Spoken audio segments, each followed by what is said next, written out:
സ്കോളിയോസിന് surgery മാത്രമല്ല പരിഹാരം. ഇന്ന് അധികം ആർക്കും പരിചയമില്ലാത്ത ചികിത്സാ രീതികളും ഇന്ന് അവൈലബിൾ ആണ്.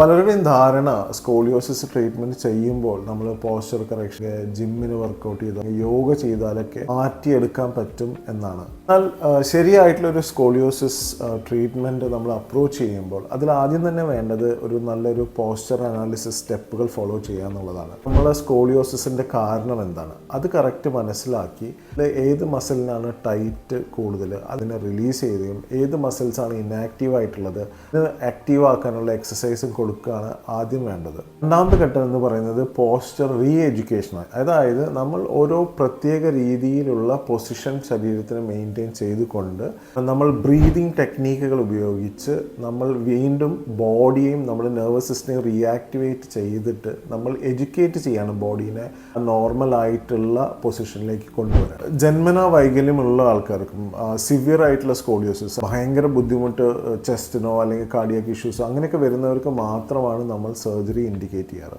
നിങ്ങളുടെ കുട്ടികൾക്കോ അല്ലെങ്കിൽ നിങ്ങളുടെ പരിചയത്തിൽ ആർക്കെങ്കിലും സ്കോളിയോസിസ് ഉണ്ടെങ്കിൽ സർജറി അല്ലാതെ തന്നെ എഫക്റ്റീവായിട്ടുള്ള നല്ല ട്രീറ്റ്മെൻറ്റ് അവൈലബിൾ ആണ്. അത്രയും പെട്ടെന്ന് എടുക്കുക എന്നുള്ളതാണ് ഇതിൻ്റെ ഏറ്റവും വലിയ കാര്യം.